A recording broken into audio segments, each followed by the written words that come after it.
Daug žodžių girdėjot, šventajame rašte parašytų ir perskaitytų šiandien. Ir žinoma, man yra nelengva pagauti, apie ką Dievas kalba ir ką nori pasakyti. Bet mano galva yra paprasta. Šiandien mūsų kiekvieno Dievas klausia, kas yra svarbiausia ir didžiausia tavo gyvenime? Kas yra svarbiausia? Ir turbūt kviestų viešpats atlikti namų darbus. Pavyzdžiui, pasiimkit popieriaus lapą, grįžę namo ir užsirašykit. Aš toks ir toks, man tokiam ir tokiam, esančiam arba gyvenančiam, 2023 spalio 29 dieną svarbiausia yra pirmas numeris, tas ir tas, antras numeris, tas ir tas, trečia, tas ir tas. Ir paskui dar kažką galit pridėti. Tiek vaikai, tiek tėveliai. Kodėl, sakyčiau, reikėtų užsirašyti? Žinot, mes pagalvojam kartais, kas man svarbiausia gyvenimą, bet tos mintys tokios yra tokios naujos, ateina ir išeina. Ir mes jas, nepagaunam. O kada užsirašom, žiūrim, ir žiūrėkit, po 10 metų jūs pasidėkit kur nors tą lapą, sulankstykit ir pasidėkit. Galit rodyti kitiems, galit nerodyti, jūsų reikalas. Po 10 metų ar po kiek metų atsiversit ir žiūrėsit, man svarbiausia tada buvo. Va žiūrėk, dabar nebe. Suprantat, mes keičiamės. Ir įdomu būtų, pažiūrėti, kas yra mums svarbiausia. Turbūt ne vienas užrašytumėt, vaikai, jums svarbiausia yra galbūt draugai, galbūt žaidimai kažkokie, galbūt kažkokie kompiuteriai ar kažkokie dalykai, su kuriais jūs, užsiimat ilgą laiką. Tėveliams galbūt svarbiausia yra žmona, o mamytei svarbiausiai tėvelis, vaikai ir panašiai, visa kita. Jūs, žinot, turbūt surašytumėt arba darbas, arba gal kam nors svarbiausia yra degtinė. Ar dar kas nors, suprantat? Jeigu atvirai taip, kas mums svarbiausia, mes taip surašytume, ir rastume įvairių dalykų. Įvairių dalykų, kas mums yra svarbiausia. Bet Dievas mums pasako, kas yra svarbiausia. Šiandien.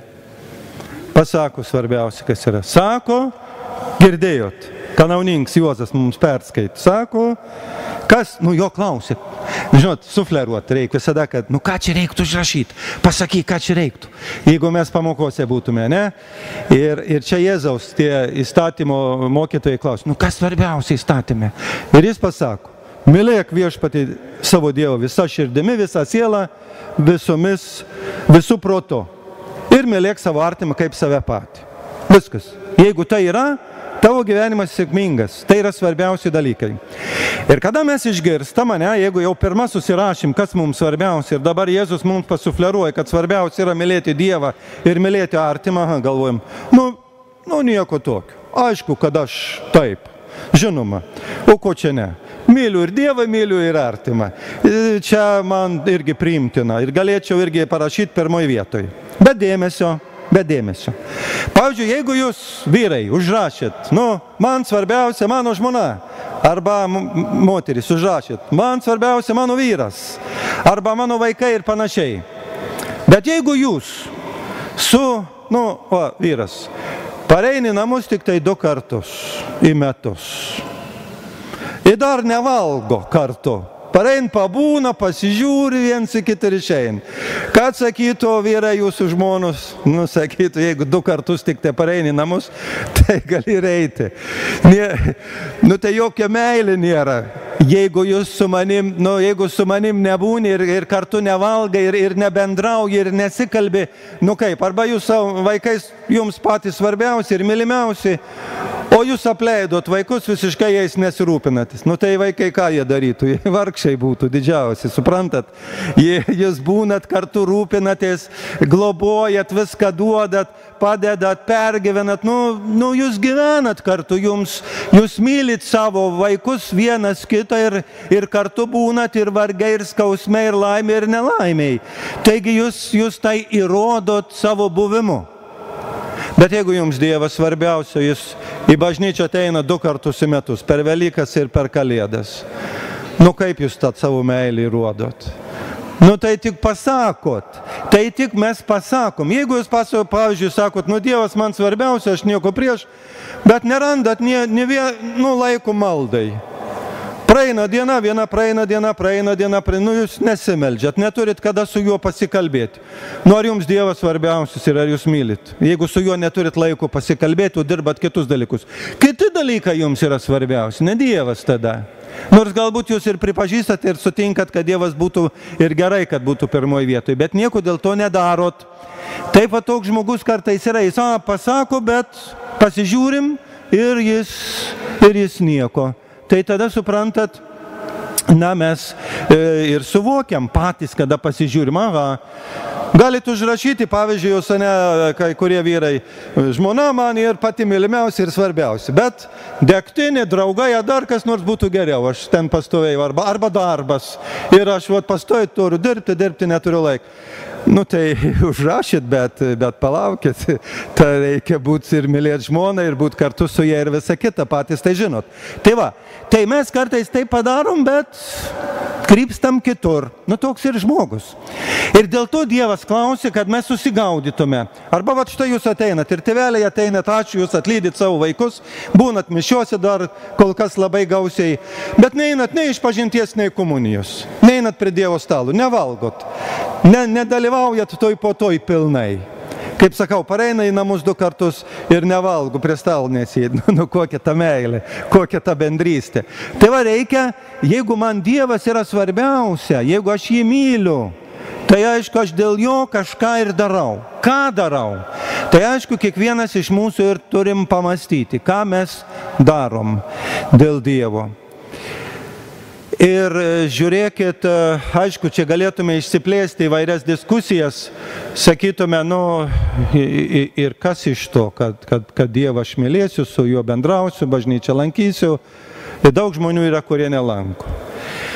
Žinot, kas iš to? Atsakymas čia yra toks gana sudėtingas ir pakankamai komplikuotas. Reikėtų paklausti žmonių, kurie myli Dievą, ir dėl jo daro viską, kas įmanoma, koks jų gyvenimas. Ir kiekvienas žmogus jis papasakotų, koks jų gyvenimas yra. Jis tampa kitoks gyvenimas. Kitoks. Koks kitoks?